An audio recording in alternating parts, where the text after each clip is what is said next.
2014, I lost my father that year. 2015, I was serving in a law firm. I fainted in court. They got an ambulance and took me to Aminu Teaching Hospital. The ambulance was pretty scary. It was a bench. It was a bench in the back of the ambulance, and the driver that came, he was shocked to see that they called him to pick up a living person. Hi, my name is Omoshalewa Tolulala Oyegoke, and I am a survivor and a warrior. I have survived 14 surgeries so far in the last 10 years, and I have a 15th one pending from a medical negligence and prescribed overdose that should have been avoided. I am still going through a lot of pain, steroid abuse, Cushing Syndrome, mental and emotional breakdowns. But I'm still here and I'm still fighting, and this is my story.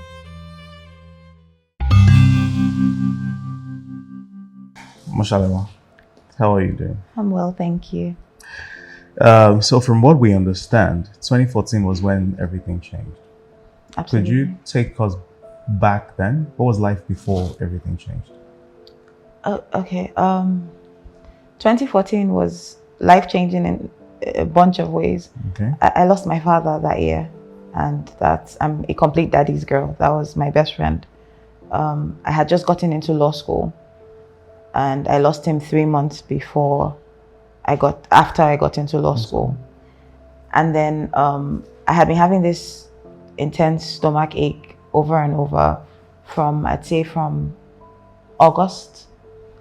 And then in law school one day I fainted in class. They took me to the clinic, but it's a school clinic, so they did what they could, but then it kept recurring. I threw up and all that, so they took me to do some scans, and then they said I had an ovarian cyst on my left side at that time. I think, yes. I passed out again, so they got an ambulance and took me to Aminu Teaching Hospital. Okay. My friends were with me. The ambulance was pretty scary. It wasn't the ambulances that you see. It was a bench. It was a bench in the back of the ambulance, and the driver that came, because I grew up in Jos, I speak or I understand a little Hausa. He was shocked to see that they called him to pick up a living person. So that threw me off. So I was already crying. So 3 of my friends got in with me, and they had to hold me. So because there were no restraints or anything, so any bump I'd roll. And then we got to the hospital, and we were there for 3 hours in our white and black. I was crying. Nobody was attending to us. And this female doctor, I'd never forget, very pretty. I called, I beckoned onto her, and I'm like, I'm in so much pain, can you help me? And she was like, yeah, she's coming. And then she went away and said in Hausa again, all these girls, so go get pregnant, do one shoddy abortion, and come here and stress them. Wow. And then I said, please, even if I did an abortion, do a pregnancy test, anything, just help me. I'm in so much pain. And they didn't attend to us till, I think we're there till 10 p.m. all day. I was just crying. They had admitted me. I had a drip on because I was dehydrated. I'd been throwing up. And then there was this doctor that was I think he was going to pray. This was 5 a.m. And he said, law students, you've been here all day. What's happening? And then I said, oh, this is happening. I brought my scan. It's an ovarian cyst, but they said they can't use it here. And their radiology department is on strike. And he said, okay, so let's go to the labor, like we have an ultrasound thing, take her there. And the nurse said, doctor, let's wait till morning. And he shouted at her. Anyway, they wheeled me there, and he saw the size of the cyst, and he exclaimed, and then I got terrified. And he was whispering to the other doctor. I did not let them know I understood Hausa, but basically he was saying that it could rupture and all that, and said, okay, I'm going to help you. We'll prepare you for surgery. And then told the nurse to shave me and all that. And I was alone. They asked me if I could give consent because I was in so much pain. And I said yes. And then about money, my law school classmates, I found out much later, they raised money. They had only known me for 3 months, but they raised money in class. And that's how we were able to pay for it. I had the surgery done, the first person that came to see me was wondering why I was cut from my belly button all the way down. Yeah. Said, you said it was a cyst. Did they take out your ovary? I said, I have no idea. Well, I was in hospital for a week or so. Then I had to go back to law school because we had one of our compulsory law dinners. And if you miss that, then you have to go back the next year. And I wasn't going to do that. I had some issues with the site. It got infected. I had to go back and all that. But then it got better, seemingly. I finished from law school, passed somehow. And then 2015, I went. How long was law school? Law school is a year. Okay. So I finished in 2015.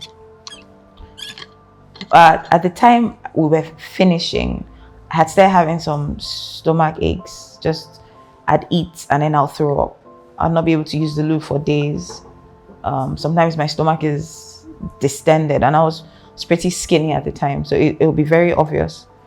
But we didn't know what the problem was. Then eventually, I was serving in a law firm, and it seemed to be my MO. I fainted in court. So they took me to the hospital, and then they said, that's when I heard adhesions and intestinal obstruction. So that's why food wasn't passing and all that. And I said, oh, that's funny. That's how my dad died. My dad had a ruptured appendix, and then after that, he started having obstructions, and he was in his 70s. They couldn't be cutting him open, so that's how he died. So the first time it was managed, I had an enema done. I was just fluids, and I felt better.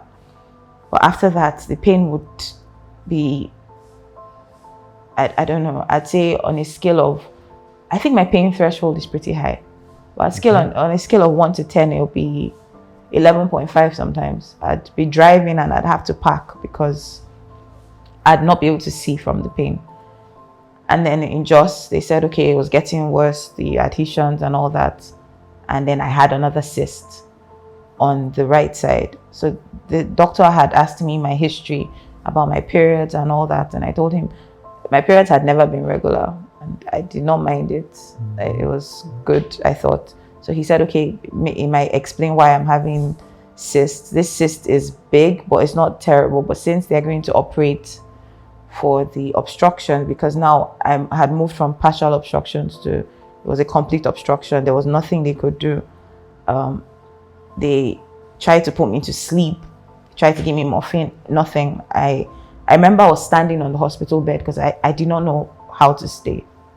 So they said another surgery, and I thought, okay, once I do this, it'll be fine.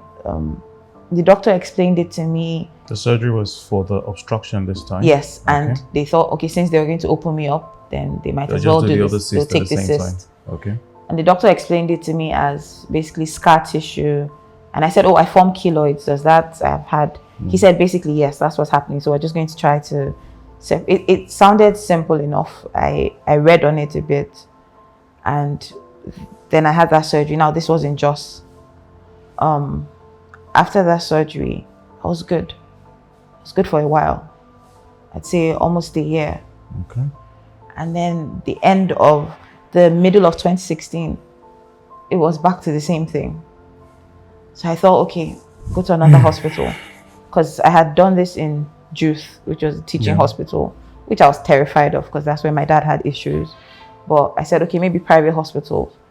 And the doctor said, okay, I'm going to tell you the honest truth. We might have to operate again, but the more we operate, the more these adhesions will form. He said he advised, maybe let's do conservative management. That's what he explained it to me. So every time I started noticing food wasn't going down, I couldn't use the loo, I'd stop eating solids, just fluids.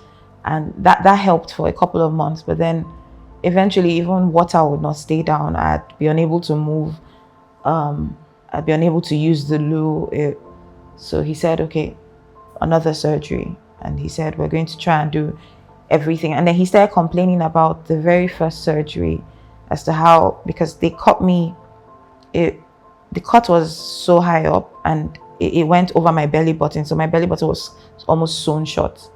So he started having, and he's like, I can't go anywhere else. I'm going to go there. And then the scar itself was forming a keloid. Keloids. So if I wore something, you'd see the scar. So he said, I'm going to try and remove that. He was really helpful. He was one of the few doctors that listened and understood my fear. And we did that again. And I'd feel better. But then I noticed the more surgeries I had, the shorter the time I'd feel better was. But they kept opening me up. It was same doctors sometimes, but in a different hospital. I was trying different hospitals. So I had 2 surgeries in 2018. So in 2019, I was staying with my stepmom at the time in Jos. I was taking care of her because she's elderly. My half siblings were not in the country. So 2019, when I lost my stepmom, my best friend, he said, he was in Lagos. He said, you know what, maybe come to Lagos. Maybe there's something else that can be done, because cutting you open every year is not helping you. How many surgeries did you have in total? So excluding the appendectomy I had done when I was 14, at that time I think it was 7 or 8, because it was 2014, 2015, 2016, 2017, 2 in 2018, then the last one was March of 2019. So I think 7 with the appendectomy, then maybe 8 at total. Okay. So I moved to Lagos in October of 2019, and then I was still having the same symptoms. But every hospital I went to, once they said surgery, I would not go back, because I'd explained to them, and then some of them were dismissive, some of them would be like, we understand, but because there was a point in Jos, I remember they said my intestines had attached to my stomach walls, and they had to separate, they had to cut some of it and all that. So I had no idea what was happening inside. So I was just terrified of a brand new person going in. And then I remember a doctor actually told me, you should get pregnant. If you get pregnant, it will expand everything. And it didn't make any, I didn't understand it. I was just like, okay, thank you. So when things like that are just run. So my best friend basically was not working. He's a DJ and a producer, but all we were doing was hospital hopping. And then we went to this hospital in Ojodu, this private hospital. And he was the first person that said, oh yeah, you shouldn't have any more surgeries. This would not help. And immediately he said that, I felt comfortable. So he said, okay, what we're going to try to do is the whole conservative management, enemas, fluids, asked me about my water intake. You'll be very proud. I take a lot of water and coffee, but I've stopped. Well, coffee too? Coffee is love. Thank you. It's not addiction. It's true love.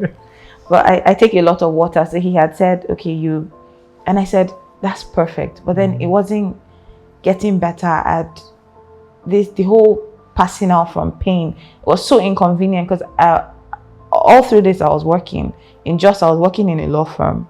When I moved to Lagos, I was working for my brother at the time in a data protection consulting firm.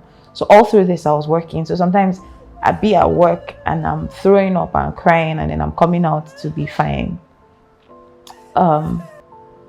And then when he said that, I was like, okay, so every time I had the pain, he'd admit me and all that.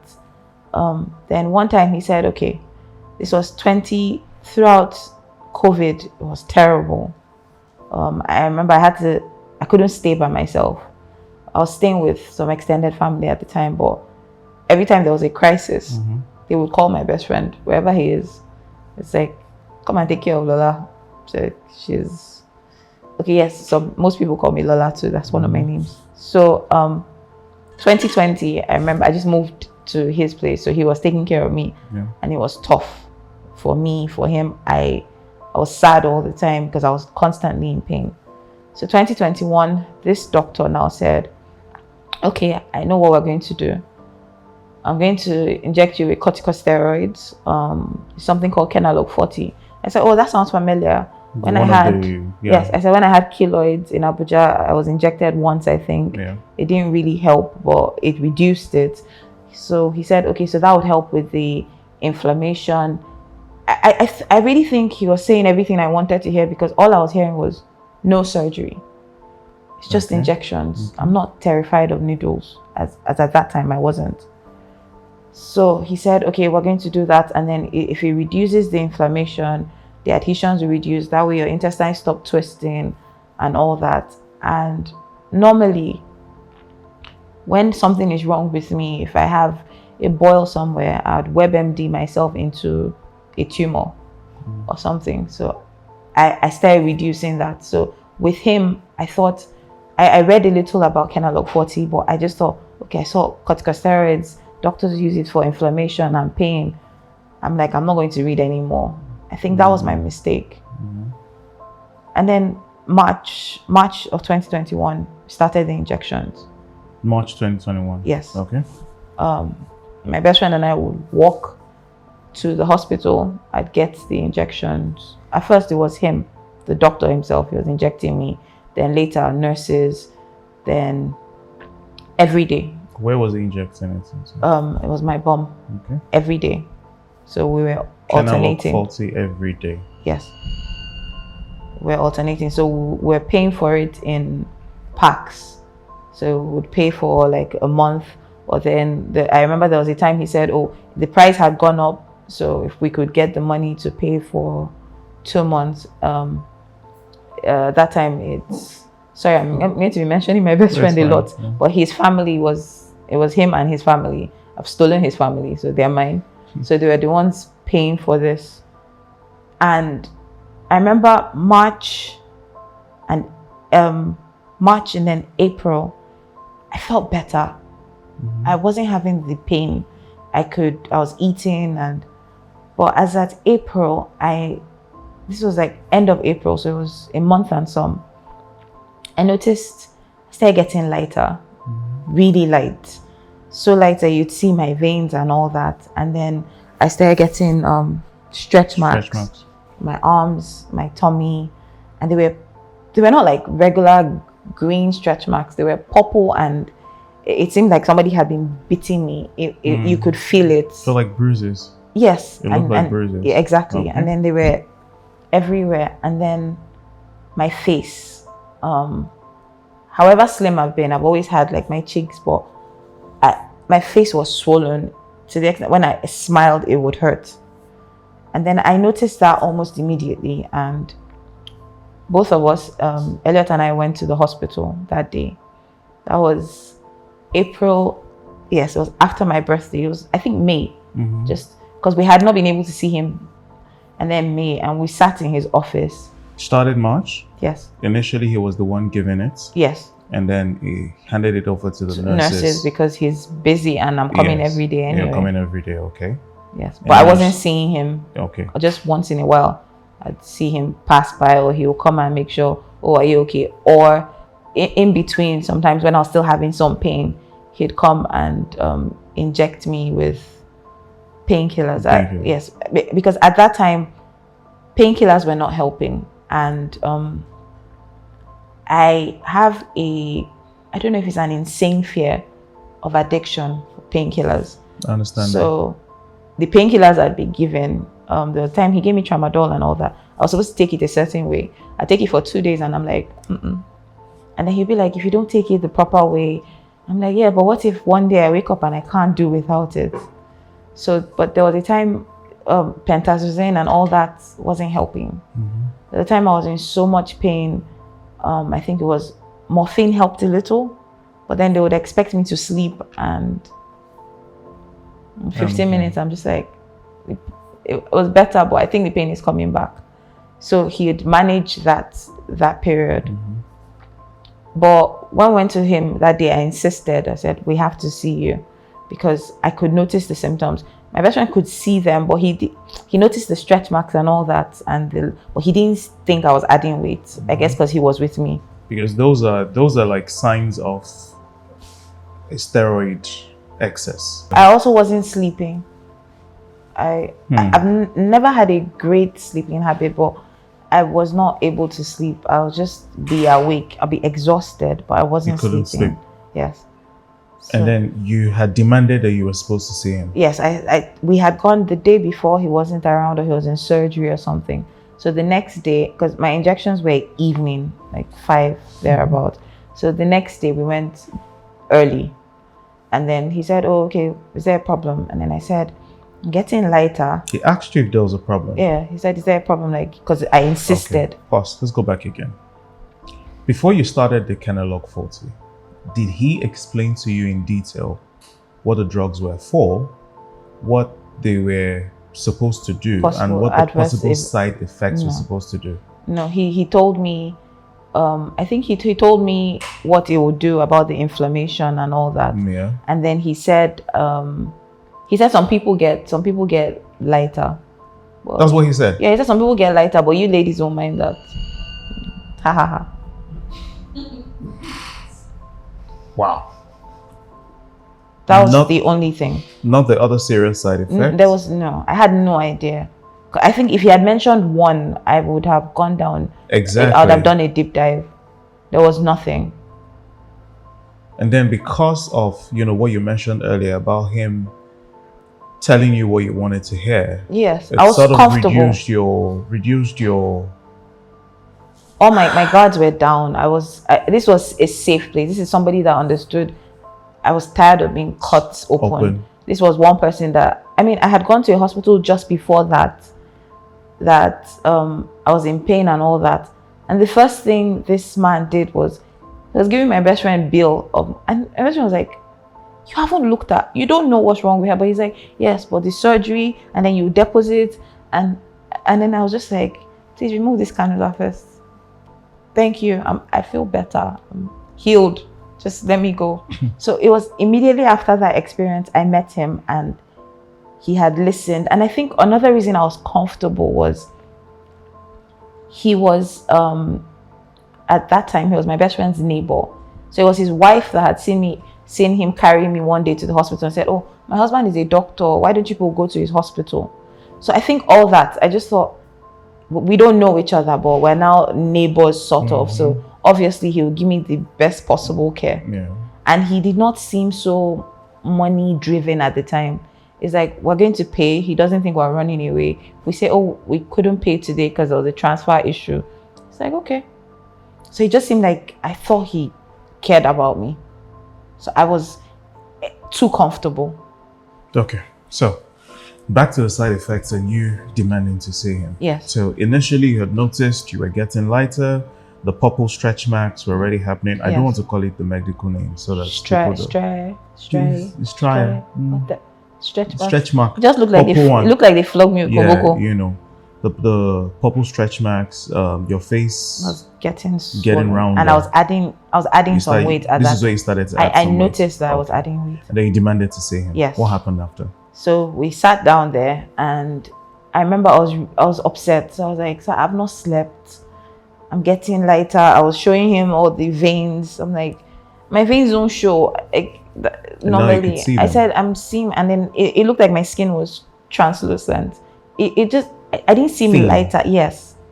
And anything that cut me, like even a paper cut or something, it was just serious. It was, and then I was showing him the stretch marks, and I said I wasn't sleeping, and my face, I think I'm adding weight. And he looked at me, and then he looked over to my best friend, who is a man, because I think I'm Yoruba, so I can say this. He's a Yoruba Muslim man.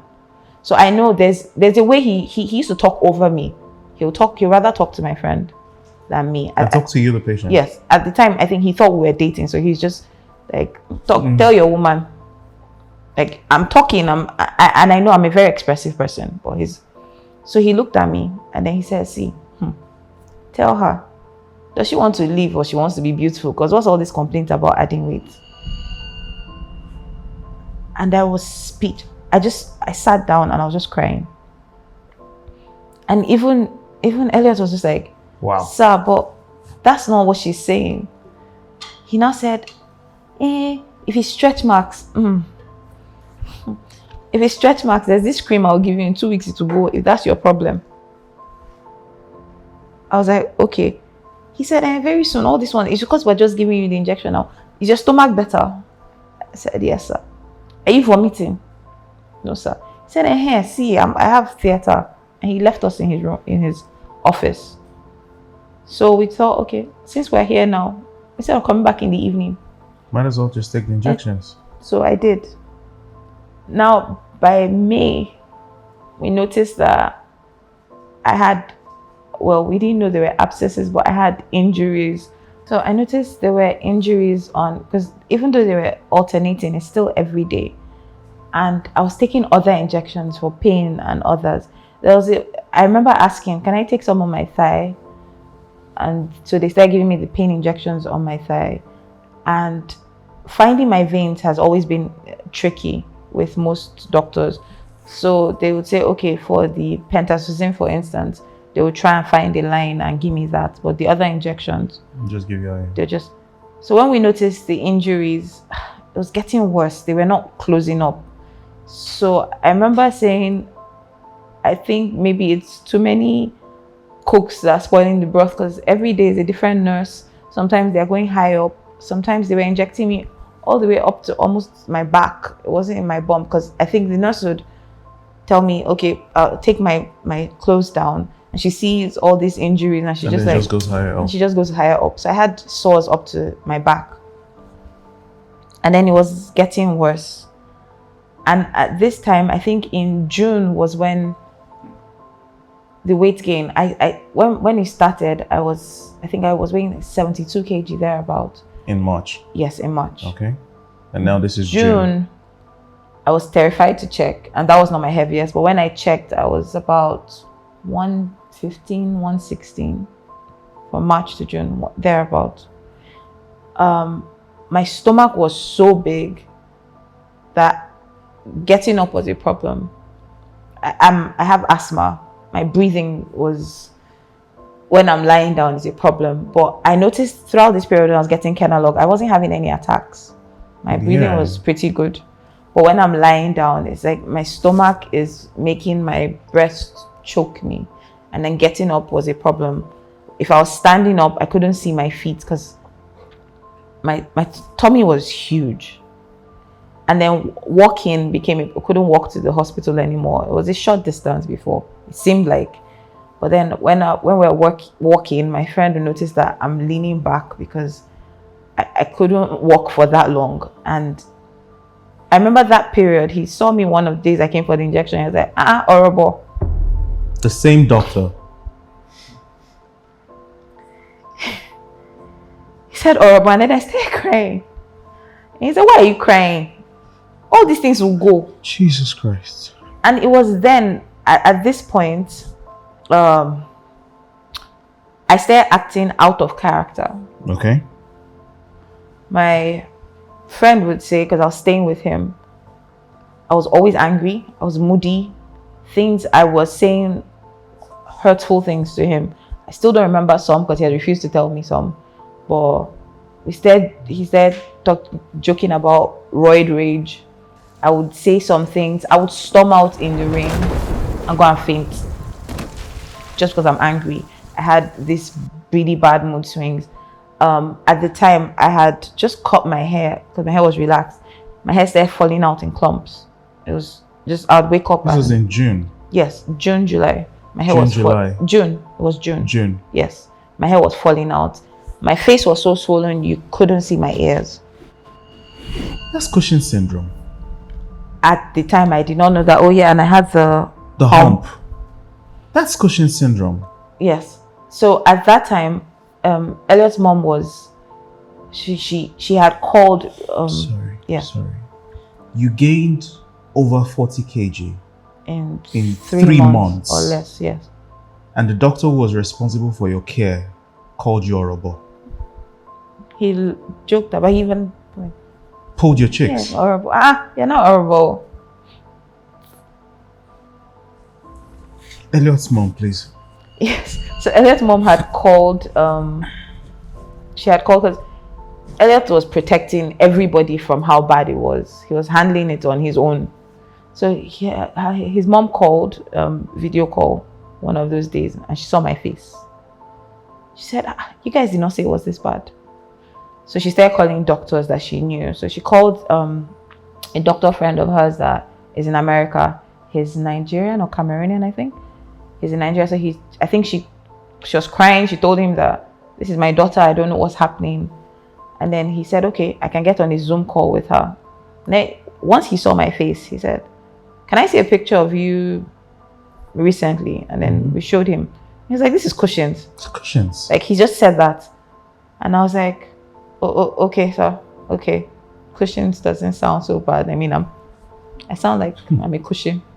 It's not terrible. Yeah, that's the one thing steroid did not take away. My funny one. Still funny. So he said that, and I was like, okay. He said, so what are you taking? And I said, there's this corticosteroid. He's like, which Kenalog 40? He said, Kenalog, what is Kenalog? So I think he checked, and then brand names he said the proper, yeah. And he said another name, and I was like, okay. He now said, oh, okay, so how many doses have you taken? I said, I started in March. I'm supposed to ask you. I said, I started in March. He was like, okay, so how many doses have you taken? And I said, I don't know. He said, this is June. Started in March. Of course you know. 3, 4. And I said, no, I've been taking it every day, so I'd have to cut. He said, I beg your, what do you mean you've been taking it every day? Why are you injecting yourself? I said, no, the doctor, the hospital. He said, it's not possible. It's not a doctor. And I said, oh yes, the doctor. And I think he got so angry, he forgot I was on the call. And he just started walking. He was like, they've ruined this young lady's life. Who does that? And as he was saying that, I was just crying. Because you could hear him. Yes, I think he forgot. He was upset. So Elliot had to take the computer away, and then they had a conversation. And he came back and he's like, I'm sorry. I'm so sorry I upset you. You're sure he's a doctor? I said, yes. Do you know who he works for? I said, it's his hospital. It's named after him. And I heard he works in one of these teaching hospitals as well. He said, okay. What was his doctor's qualification? We found out later that I think he's a GP. Okay. Family medicine or Family something. medicine, I think okay. family medicine. Okay. And then he said, okay, so when last did you get the injection? I said, yesterday. I said, today. I had gotten today. He said, okay, so what was your blood pressure when he checked today? I was like, when last did you check your blood sugar? Yesterday.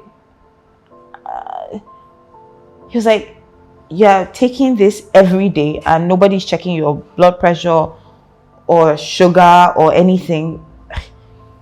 And then he said, okay. And then he asked me what my other symptoms were. And then I started telling him my memory was not great. Okay. And then at that time, I had passed out. I don't know. And Elliot had described it.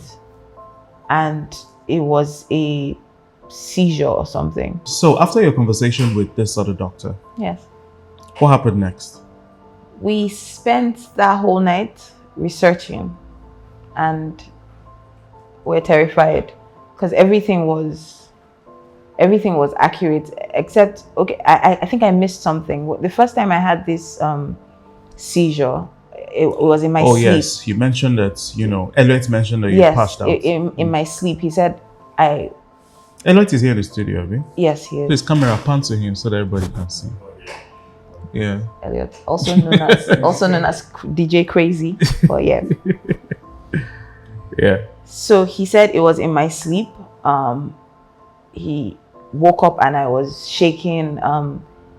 It's only recently that they've described how bad it was, and my eyes were rolled back. There was saliva. He had to turn my head because I was choking on it, and it happened.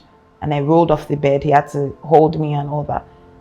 I don't remember it, but in the morning, I had bruises from when he had held me. It looked like as if he had beaten me up. Well, it was just from him. Was just holding me, and yes, but then your skin was thin and translucent, yes, and easy. So we went to the doctor that day, the very next day after that happened, and Elliot described it to him, and then he gave me Keppra and Epilim. He said, okay, they were like epileptic seizures probably. And then just gave you anti-seizure medications? Yes. And gave me both of them. and I reacted badly.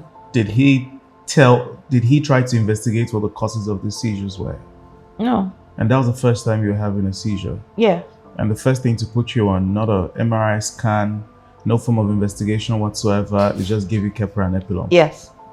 We went to, it was when I reacted badly, we looked for a neurologist and went to see a neurologist. And what I'm trying to point out is you do not even need a neurologist to be able to tell you that you need to investigate a patient properly for seizures. No, but once he just gave me those and did not tell me, he just said, you not enjoy yourself. He told Elliot what to do if it happens again. Still talking over you, by the way. Yes, he should make sure I don't choke on it and all that. And I should also watch. Oh yeah, he told me that I should reduce what I'm eating because I'm adding weight since it's bothering me. Not the steroids he was giving you every day. No. Did you bring it to his attention? I told him that I was adding weight and all that. No. Like, okay, aside from the side effect, which you had told him before, and he just glossed over it. No, Did you tell him that this side effect? At this time, I didn't know about Cushing. This was just before, I think days before. Okay. So it was when I reacted to the Keppra and Epilum. Yeah. I actually got dizzy and all that. I got hives, and then we went to a neurologist and I did an MRI, I did a brain, I did an EEG, yes. And then he was like, okay, my brain waves are normal. So when he talked about this, when he found out what I was on, he was like, I could see that he didn't want to say anything negative about his colleague. But he was just like, okay, I think you should take this back to him and let him know and all that. I never saw that neurologist again. He was kind, but he wasn't direct. So I knew something was wrong. So when we started reading about Cushing's and all that, and then we went back to him the very next day, we went to the doctor and demanded we see him. And I said, this is what we spoke to a doctor, and he said Cushing's and it's the steroids, and I should not have been taking it this much and all that. And this man looked at, not me, obviously, because what do I know? Right. Yes, I mean, I'm just a woman who is a lawyer, who is in the body. What can I know? Told Elliot, oh yeah, now since people are tired, let her stop it. And I've never seen Elliot lose his temper like that. But he lost it. He was like, she should stop. Are you trying to kill her? Because we had read all night. And we knew that if I had just stopped it, we had his own, yes. And he said, what do you want me to do? I'm trying to help you, but you people keep complaining. Every time I do this, the stomach thing she had, is she having it again? Now, and this man was not listening to us, and then he was getting angry, and so we just walked out. So after that, I never communicated with him again. We're still going to the hospital, but me, Elliot, the junior doctor that was very sympathetic, we had to come up with how to taper it off. So we came up with it. We were researching, and then went from every day to every other day to once a week. We did that till the end of September. And then I stopped. It was March now to September. Yes. So you tapered it off after July. July. Mid-July. Okay, so you took it every day until July. Yes. And then started to taper off till September. Yes. Okay. And then shouldn't have taken that many doses anyway. Yes. Now I know. And then at that time, the abscesses were not healing, and I was unable to walk. I wasn't able to walk on my own. That's when I got the cane at first. So we thought it was the abscesses. So once we tapered it off, we stopped going to his hospital. We went to a teaching hospital. And the very first doctor we met, he saw me with this, and I couldn't walk on my own. And so Elliot was helping me in. And then he just said, what are you doing here? Go to orthopedics now. Get out. He actually said, get out, go to orthopedics. And I had turned around and something in my head, I was like, you don't know why I'm here. Like, please listen to me. I was just done being spoken to or spoken over. And then he said, okay, so what's the problem? I said, okay, so... You went to see a doctor? Yes. I hadn't sat down. And he told you get out? Yes. Without even listening to your complaints? Yes. Without talking to you? Luckily, I wasn't alone. Yes. And then I said, I have abscesses. So Elliot is holding one hand. I'm using the cane. Because at that time I didn't even know how to use the cane. I didn't know which one to support, because I had abscesses on both sides. Oh, I remember the doctor from before, when the abscesses started, he had drained them in his hospital. He drained them in his theater. He drained them, I think, twice. I don't count those ones as procedure. I don't add them. He drained them and stitched them. But then they came back and they were worse. And he continued giving you the medication? Yes. Even after draining the abscesses, visibly looking at Cushing Syndrome. Okay. So, and then I said, oh no, I hadn't sat down. Elliot was still holding me. And as far as he knows, this is a stranger. He doesn't know who this person might just be helping me into, because it's teaching hospital, so we've all been waiting on the corridor. Yeah. And then I said, oh, I have abscesses and they're not healing. He said, move back. Put it down. Do you have HIV?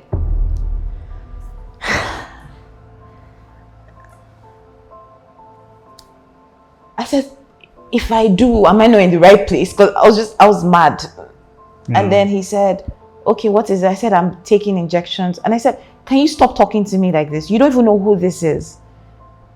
And then he wanted to get angry, but I don't know what it was. But then he said, okay, yeah, talk, sit down if you want. And I went over everything. I gave a detailed of my history, and he was just, you go to general, so you go to surgery, or go to surgery. And he wrote a note and told me to go, and that surgery, their days is a different day, obviously, and that was it.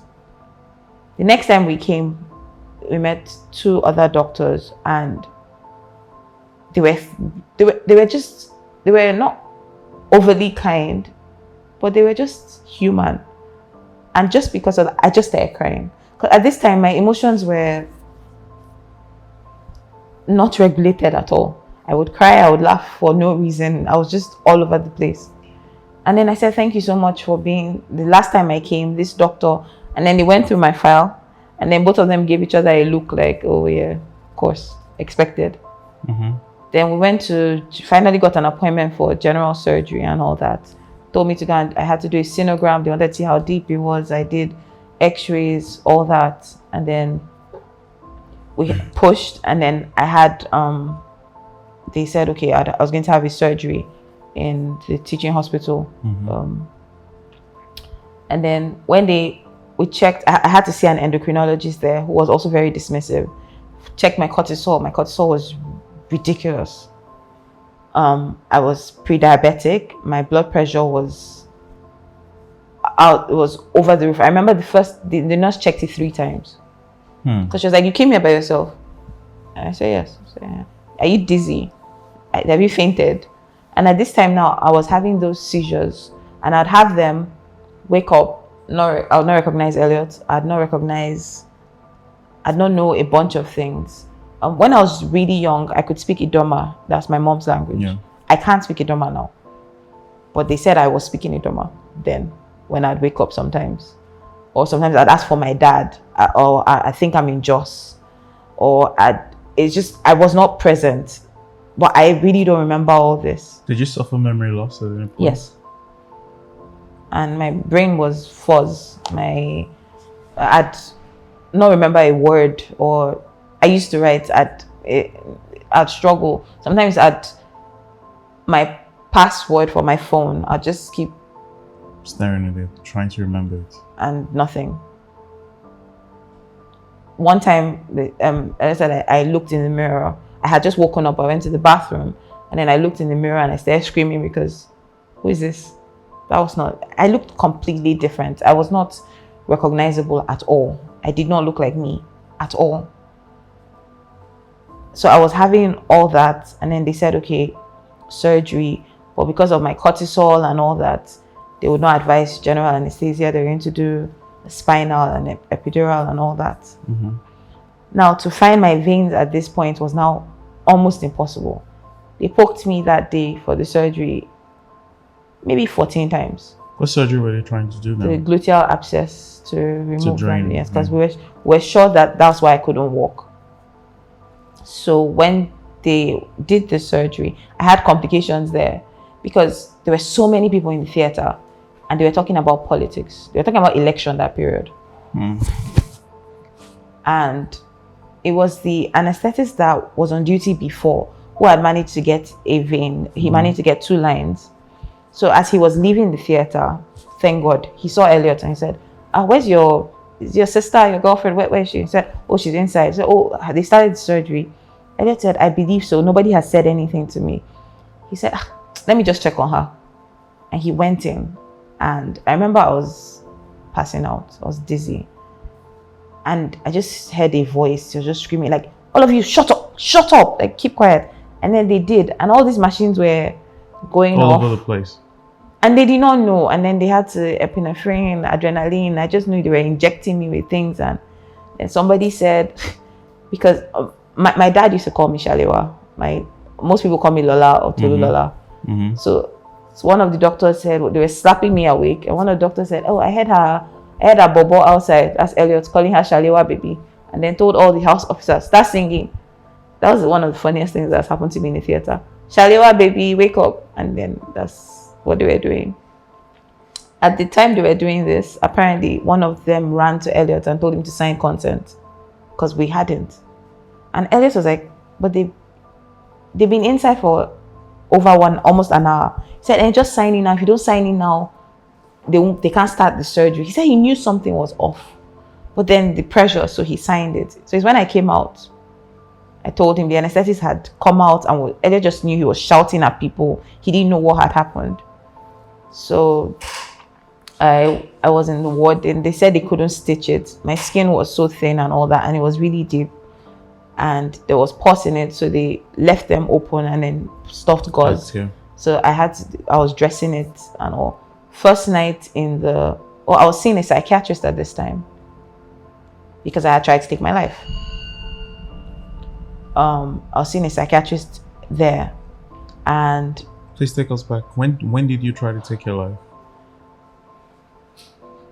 The first time, I think, was after we found out about the Cushing. So you tried to take your life too many times. How many times? Because it sounds like it's more than once. 4. Enough, maybe 4. 3, 4. Wow. And I don't know how I didn't succeed. I was pretty good at it. I mean, I knew all the. About it? Yeah. Please do. I think the very first time was when, after the seizure started, before the gluteal abscess surgery was. So I was now staying on my own. I had gotten a place close to Elliot's place, and that day I was in so much pain. He had, because he's a DJ and all, he had missed so many gigs because he was taking care of me full time. His relationship was also suffering because obviously I'm female and they're taking care of me all the time. Yeah, kindly explain that. I mean, now I'm talking to him. Kindly explain that. Like to his girlfriend. I have. And it just didn't work out. This is me just being sarcastic. Yeah, I have now, but she.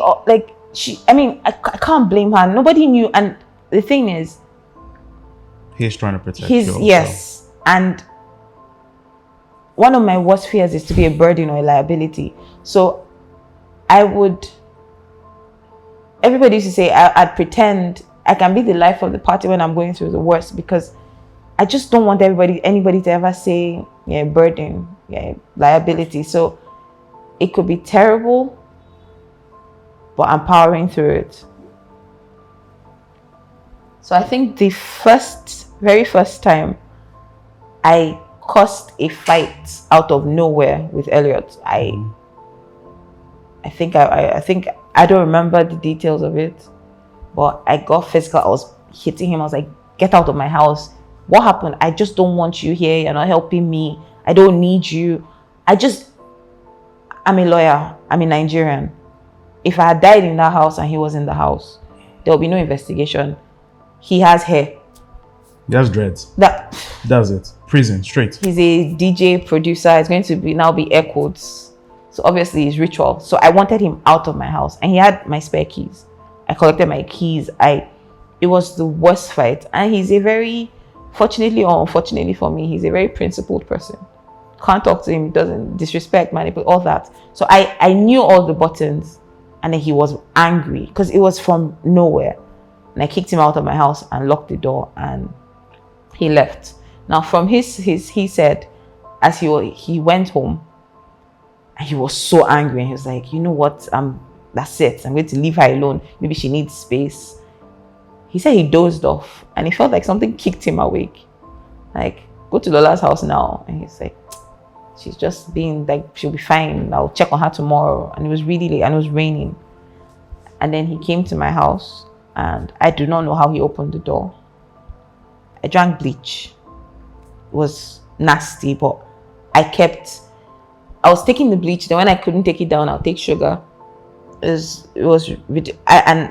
took an anti-nausea medication so that I would not throw up. Yes. And then I took the tramadol, and I took paracetamol. There was something else, I can't remember. At the time he came, I was throwing up, but I was foaming in the mouth and all that. He rushed me to the hospital. They had to pump my stomach and all that. I was out of it. I don't know how I got to the hospital. I don't remember any of it. He does. I know there was a point I woke up and I saw him sitting on the floor. He was crying. I'm sorry. Sorry. He was crying so hard. Just bring it. I'm sorry. No, it's fine.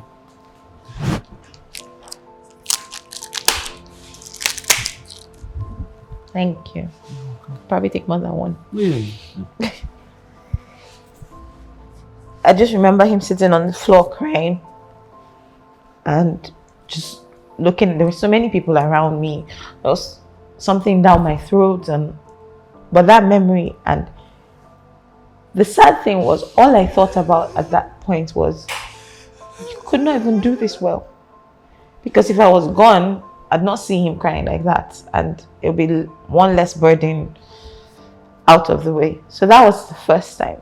So the next time I mentioned it, I said, I don't want to be here anymore. So he arranged in teaching hospital, asked questions, and then I started seeing a psychiatrist. That did not work out because she told me that the reason all this is happening to me is that I'm not praying.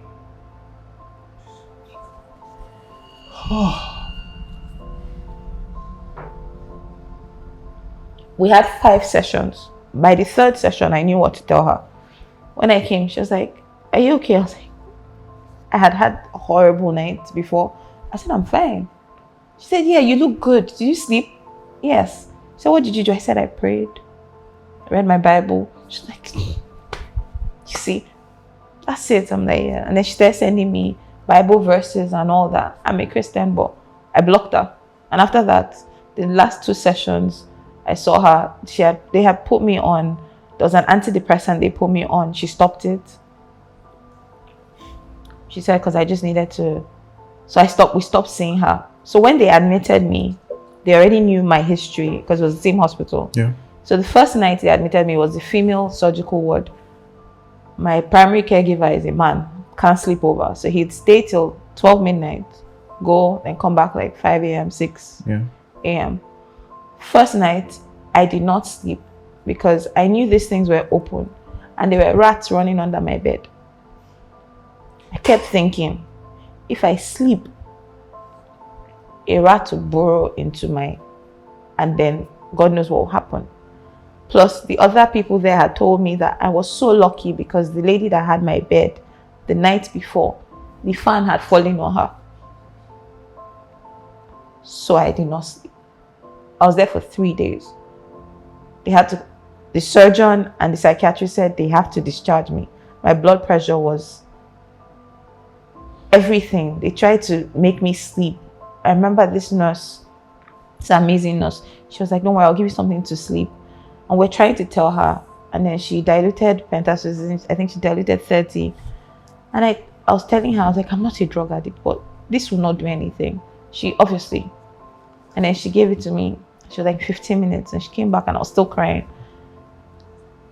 And she said, sorry, sister, do you drink? Do you drink? Because how are you still awake? And it was the funniest thing. And I said no. Then my surgeon came and said, I already told you this would not work. So he gave me some more, but I still couldn't sleep because I was terrified. And then it was a surgical ward, so there were these older women that maybe had diabetes that had their leg cut off, and when they are doing their dressing, the nurses are laughing, Mama, give us your ringtone, as they're cleaning them up because they are crying. And I'm just crying and crying and crying. So my friends, a bunch of my friends, I have the most amazing friends. A bunch of my friends got a hotel opposite the hospital. So I was going every day for the dressing. That's how I was able to sleep. Because the second psychiatrist that came said, if she stays here, I don't know what will happen. So that was that surgery. Now, after that, I got better. I was able to walk without the cane for a bit. And then one day, it got worse. The abscesses were healing, but I could not walk. So we had to go back. Luckily, that day we met this amazing orthopedic surgeon. He said, have you done x-rays? He said, okay, I want you to do x-rays and MRIs. I know it's expensive, but I don't want you to go back and forth. And because this is a teaching hospital, Elliot has to go there at 4 a.m. to get space and come back to get me at 8. Then we might now see the doctor at 11 or 12. I had seizures there from the pain from waiting. I'd be admitted and then I'll not see the doctor. It was a lot. So I did the x-rays and MRIs, and then it was I had avascular necrosis on both hips. My left, because we noticed that my left leg was shorter. I noticed that seemed like it was going up. I didn't understand it. So he explained, when he heard my history about the steroids. I think this was the first doctor in that hospital that went through the entirety of my file. He listened to me and went through everything. Listened to me, listened to Elliot, he taking notes, and then he said, okay, this is the steroids. First of all, you were on way too much. It was not monitored and all that. How he explained it is that it basically stopped blood supply to my bones, and to my hips, and then they were dying. It was like hence the necrosis. And this one was, my left was stage 4, this was stage 3, and it even showed in the x-rays. He was like, once it shows in the x-rays, you know that it's bad. So this one, the space in between was completely gone. It had gone up. He said, that's why you can't walk. And then the pain was terrible. And then they were saying, oh, I'd need hip replacement surgery. And I had surgery, and I thought Nigeria, and I said no. So we started reaching out to hospitals. I did not know that it was possible for hospitals to reject you. But I got rejection emails from hospitals saying, I'm sorry you're going through this, but it's not just hip replacement. You have a lot going on. From the history you've given us, you have a lot that needs to be. Are you seeing an endocrinologist? Are you seeing this? They just kept asking me, and I'm like, no. So then one hospital in America agreed. They agreed to take me on. But then they said I'd have to deposit $150,000. At this time, I was still working, but I was earning, I think, 80,000 naira. So it was a stretch. Yeah. And then my friend sat down and said, okay, we'd have to do a crowdfunding, even if we're going to do it in Nigeria or not. And that was the hardest thing. I think Elliot shot the video. I think we shot it maybe 16 times, because every time I'll start crying. And then we posted the video. And members of my family called and told me to take it down because I was disgracing my late father, and the family knew. Because people are calling them and asking them, why is your sister begging on the internet? But did they help you raise the money? The problem is this. I was working for one of my brothers at the time all this was happening. They don't stay in Nigeria, but he was around. Throughout the year this was happening, he did not come to see me. So allowed to say pissed? It pissed off Elliot and his family. So Elliot took the phone from me because I was still crying. I'm still trying to explain that it's not me. I don't want to beg. And Elliot said, she's not taking down the video. So we take down the video now. Nobody helps. We put it back up. They now think we're trying to scam them. She doesn't even want this video on the internet. If you guys provide the money now, I'll take down the video. Instantly. And they say they want to strategize, and he said she cannot walk. Like, this thing is getting worse. I was always in pain. Nothing was working. There was no painkiller. And at the point I said, I don't know, I don't want to damage any more organs. So I was refusing painkillers. I was just in pain. And then we did that, and we started raising some money. And Johnny Drill, bless him, his Elliot's friend, he posted my video at one of his GRL concerts, and that brought publicity. And then Elliot was talking to all his friends, and then a former friend of mine introduced me to this orthopedic surgeon that had helped her father and all that. And when I met him, he was very upset about the steroids and all that. And then he said even about the adhesions, he was going to introduce me to a general surgeon. Like, he wasn't trying to do everything. But he said, I understand that you are scared to do this surgery somewhere else, but it's expensive. And then he gave us his bill, and we had met other doctors, but him, I was comfortable. And I can sit him down and ask, and he would answer 1,000 questions. I can call his name because he's amazing. You have concerns, okay? And then I said, I researched this. He's like, okay, he wasn't scared to answer my questions. And then, so we raised the money, and then I did the left hip first. My mom came from Abuja. How much did you spend on that surgery? Hip replacement was 11 million for both of them. Yes. But you did the bilateral. left? Yeah, I did the left first. Okay. So he bought the things at once. I did the left in 2022, December 2022. Then I did the right March of 2023. Okay. And then so you've had both hips replaced? Yes. Cyborg. And then physiotherapy, and then we noticed I was having pain in my back, my fingers, and then we did all those tests and x-rays, and I have osteoarthritis, I guess expected from the steroids. So we did the hip replacement, and it was good. And then with physio, and I was comfortable because he made sure, the orthopedic surgeon made sure, I'm still seeing an endocrinologist now. He made sure the endocrinologist was involved in it. I had to have stress doses of corticosteroids during the surgeries. Everybody that was involved, he would tell them my history. Like, are you comfortable? Are you this? If Lola says she's in pain, she's not lying. She's not exaggerating. Her pain threshold is high. He even before the hip replacement, he had to do 2 other gluteal abscess surgeries for me, because I was still having them. He had to do 2 before the hip replacement surgery. Then my spine, we checked, and there was some straightening.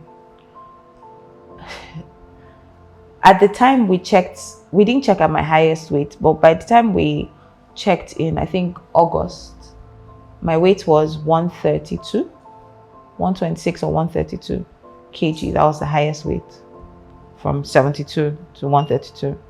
That was the highest. So I knew the weight was also affecting the way I was walking. And then we did that, and I thought, okay, the next surgeries I have to look forward to are the revisions. And then last year I couldn't move the shoulder. It felt like it was like it was dropping. At that time I started trying to walk to lose weight. I couldn't really do anything, and I was still doing physio because my healing was pretty slow. I was always ill. Malaria every time. They said my immune system I'd have malaria, I'd have typhoid, I'd have all sorts. Ulcer. I also got pretty bad ulcer from the steroids. Sure. My tooth, I've had to take, it's dead chipping off. So I had to remove that. My hair, I had to cut it again, and then I locked it when it came back. Then I was also having pain in strange places. My fingers, this knee would lock it, especially when I had the seizures. Because I think I had seizures a few days ago, but it's not as intense. As the previous ones. No, I've gone a few months without seizures. And they're pseudo seizures. Yeah. And the doctor who was responsible for all this, where is he now? He should be in Ojodo. We heard a rumor recently that his license was suspended. Not sure how true it is. Obviously has nothing to do with me. Then we heard he continued to practice with one of his junior doctors, and the hospital was closed down temporarily. I'm not sure if it's true. It was just a rumor from a former staff. Yeah. So I haven't done it. I think at the time when the steroid thing happened, I didn't know how major it was. I just thought once I lose weight and I get better, litigation, obviously. Yeah. But I've been fighting for my life, so I not even had a chance to. No. But the day I made the thread on Twitter, because why I made it, I had shoulder surgery last year. Had to do another crowdfunding. It was an arthroscopic surgery. Had to do another one. And when my knees started failing, and then they said I had it's OCD, but not the regular OCD, osteochondritis, something in the knee, and this one was getting worse, and I need to do the surgery so that I don't have to have knee replacement. It's not 100% guaranteed that I won't need knee replacement, because my left is really bad, the right too is, but I need to operate on both of them. So third crowdfunding, I did not want to do it. My friends, I was just like, you know what, at this point, guys, you guys have tried. Whatever will happen. And they were just like, no, we're going to do it. We're not making a video this time because we know what it did to you. So the day I made that thread, I had fallen the night before. And I'd fallen so many times, hit my head. Surgeon was scared I'll fracture my implants because the knee would buckle or I'd have a seizure, and I stayed by myself. Although my friends do check-ins whether I like it or not. The day before I did that thread, I had just fallen and I was crying, and I went from sad to mad. And I had seen a tweet or something about somebody using one of these bleaching creams, and then she was getting lighter, and I saw stretch marks that looked like mine. So I researched and I saw that it had corticosteroids in it. Yeah. And then I just got angry, and that's why I made that thread. And I did not discuss it, not with Elliot, not with any of my friends. They all saw it at the same time. And then I just started tagging you and everybody. I was in everybody's DMs. I just thought, I'm about to have if I can have both of them at the same time, to be 15th surgery instead of 15th and 16th. I'm about to have this other surgery, and if nothing is done, it will happen to someone else. He sounded like he had done it to other people, because he's like, stretch marks, that person had it, I'll give you a cream. I don't think I'm the first person, and it means that he can possibly be doing it to other people. And my pain cannot just be for nothing. I mean, I've done the crowdfunding. Those videos are going to be there. I've gotten the worst messages on social media from people telling me, I remember when I was doing one of the crowdfunding, said I celebrated my 30th at the time. He said, and you're even putting your age, you're unmarried, who will marry you? And then you're putting all these your problems out there. I've gotten social media. Yes, I've gotten, you're not praying enough. Somebody else said, because I had said one time that, my father had adhesions. Somebody else said it was a generational curse. I should check in my village. Maybe my father buried something. I've gotten horrible messages, but this time I was just like, I'm tired of, I'm dealing with this 2021, this is 2025. Feels like my life has been at standstill. I've had jobs in between. My last job, I resigned in October. But my life is not moving forward. Everybody else is. Like I said, Elliot's lost jobs. My friends have had to take care of me.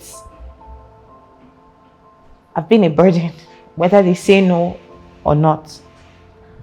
And something has to come out of it. Something good, even if it's just a way for.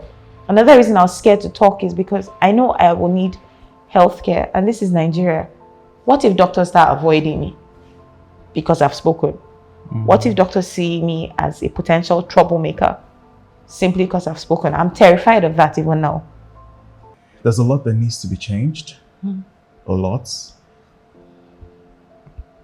But one of the things that need to be changed is that there needs to be direct responsibility for things like this. So, first off, I would say it's a great thing you're telling your story. It would also help other people out there who have gone through similar experiences, because trust me, there are a lot of people. It's just as you mentioned, some people, if I talk, what do I gain from talking? You know, they don't see the initial payoffs initially, and yeah. I also think, I mean, I'm literate and I'm vocal, and it happened to me. So someone who is not illiterate and ignorant would just chalk it up to one of the things that happen in life, and would see the doctor as a god, and just like whatever they say, maybe it's my village people, maybe it's not necessarily them. Because with the shoulder one, we discovered that I also had subclinical hypothyroidism, which explained why I had not been losing weight. This is the most weight I've lost, and it's been a lot. Everybody's been laughing at me. With my knees, I had to stop recently. I was doing my 10,000 steps, my 15. I mean, I can't do much, but watching what I eat and all that. And then when my endocrinologist put me on medication for hypothyroidism and my cholesterol too, because it was really high. And it's like an onion. Every day you just discover one new thing. It's something else. It's the steroids did this and did that. I'm still not completely emotionally regulated. I still have mood swings. The last 2 weeks, I was in my house. I did not step out. I did not take my blinds up. I am seeing a psychiatrist. I'm trying to see another one. I was on antidepressants for a while, but they made my mind fuzzy, and my mind is already not as sharp as I think it was. So I had to stop those. It's one thing after the other. This surgery I have for my knees, it's not as invasive as like a knee replacement, which I'm grateful for and I'm hoping I don't have. But for some reason, I'm terrified about this particular surgery. I don't know why. Because it feels like I haven't been living. It feels like I've been stuck in a limbo, and God forbid this takes my life and then I would have been dead before I die. I'm tired of surviving. I want to thrive. And I feel like I've taken so much from my friends, my cousins too, and some of my siblings that I am now good with. But it's just taking a lot, not just from me, but I think Elliot needs to see a therapist, because I agree. He has seen things that he hasn't told me about. He had to start making some voice recordings, because he would say some things and I'd be arguing with him, and then I'll hear me and I'm saying he's involved, he's there. It has affected his personal life, his career, and for someone that I met on the phone during happy hour, I was in Jos, he was in Lagos. The first time we actually saw was 2018. But I've been talking to him since 2004. For somebody that doesn't owe me anything, we're not related, not dating, to have sacrificed so much is the reason I have promised him the suicide attempt will never happen again. Did happen this year. Because after a seizure in February, he said I woke up and I was unable to talk. I couldn't speak. Couldn't type at first. Later I could type. But I wasn't able to talk for 2 months or so. They said it was FND or something. But I just couldn't talk. No, I was trying. It took 2 months and some for me to, I think I started talking again in April. So it's one thing after the other. It's my watch tells him I fall and then he's at work or something and then he starts driving to me and sometimes I dream, God forbid, he has an accident. Or the time when I was 130 kg, he was carrying me up the stairs. I don't know how he did that. I turned 35 last month and was happy. Everybody says I'm strong, I've fought, but I don't feel strong. I feel exhausted. I just want to. I'm asking my friends to send me old videos or old memories they have of me because I know I had a light. I know I had a spark. I know I was funny, very dry, but funny. And I want that. I want that. I want that. I want love. I have 2 dogs. So I have unconditional love, and I have coffee. But still, it would be nice to look in the mirror and think I'm beautiful again, to think I look like me, to think I could be wanted. And I do not want this steroid thing and to be my identity. I'm so much more than that. I talk a lot. I love coffee. I read. I used to write. I'm exhausted, but I'm also angry. I'm very angry. Why are you doing this? Why are you telling your story? There has to be a change. If the only thing that comes out of this is that there are checks and balances in place, there's a pathway where patients can complain and it's investigated. If the only thing that comes out of it is healthcare professionals know that just because you're in Nigeria, you're not infallible, you're not untouchable. Patients know that you have rights.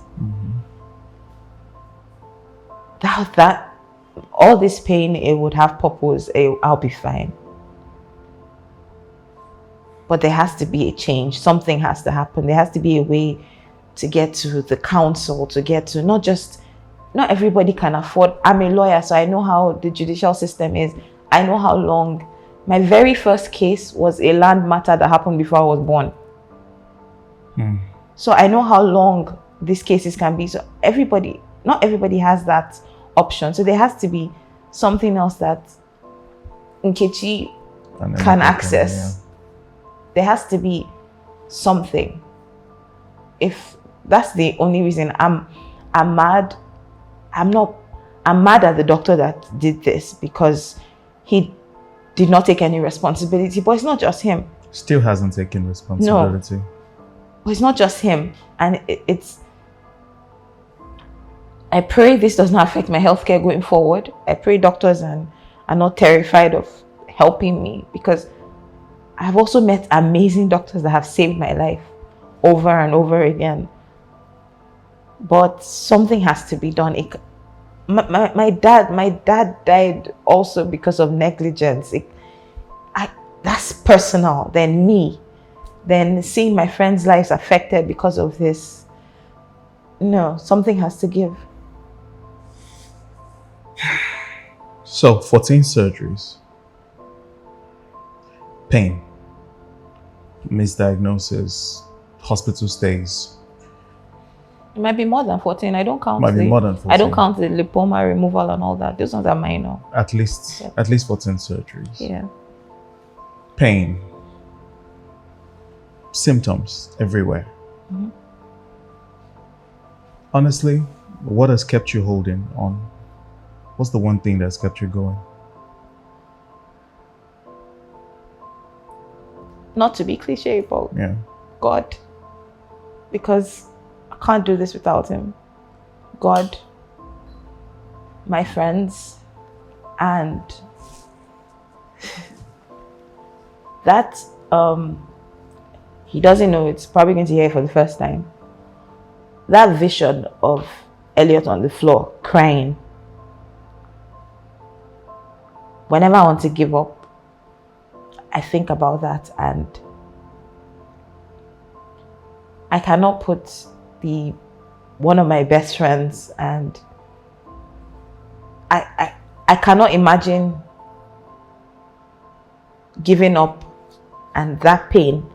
I just saw it. I saw it briefly, but it's here. It's here. God, my friends, my family, they haven't given up.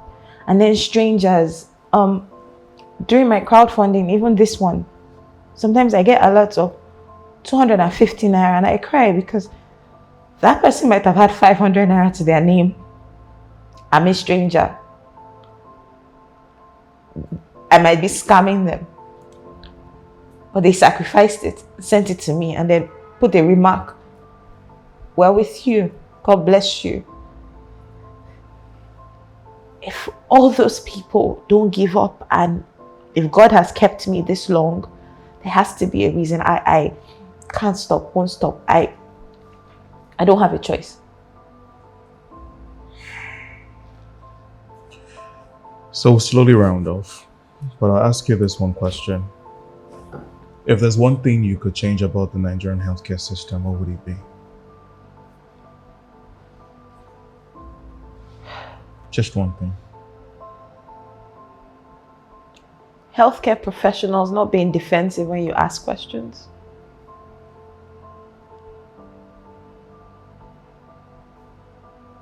Why are you giving me that? What's in that injection? Don't shout at me. Okay. It might not be an easy journey, and it hasn't, but we will try to make it as easy as we can. I know people say you're strong, but I'd say you've had support, and that's one of the reasons why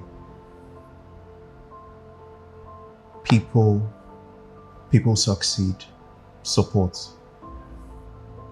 While you were telling your story, especially in the very early stages, I could relate in many ways. I wasn't given steroids, but my first ever surgery was an appendectomy that was mismanaged, and I had an intestinal obstruction following it. And I was a medical student at that point, young, 16 years. And I was lying down at some point and I couldn't see my feet because my abdomen was that distended. And so I had to have another surgery where parts of my intestines were cut off and thrown away because they had died. Simply from someone's oversight. And yes, I was able to get out of it because I had a good support system.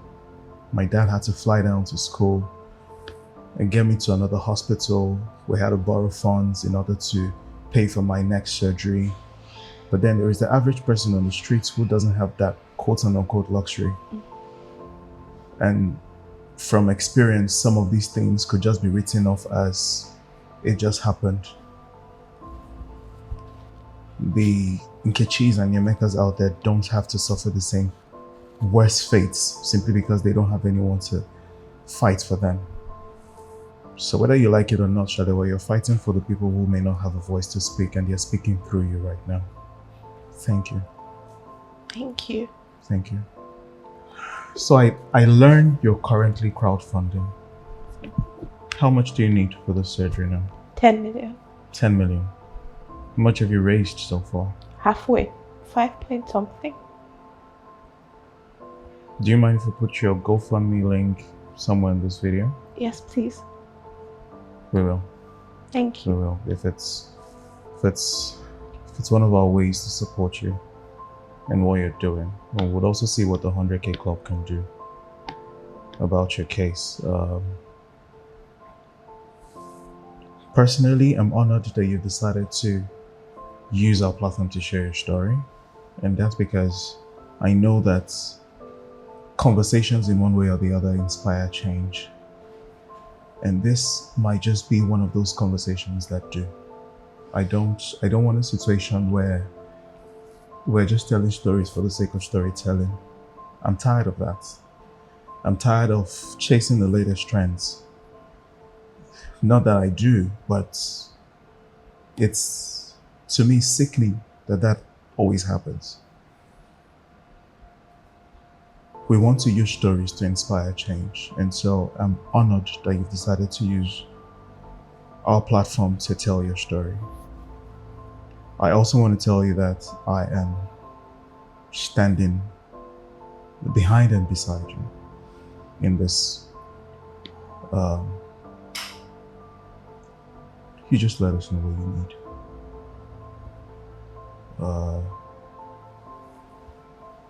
It might not be an easy journey, and it hasn't, but we will try to make it as easy as we can. But please tell me you're going to litigate him. Yes, You will. I have to. I wish I could say she's coming for you, but I think you should already know that. I think you should already know that. Thank you. Thank you. If we continue shooting, we won't stop. Trust me. Trust me.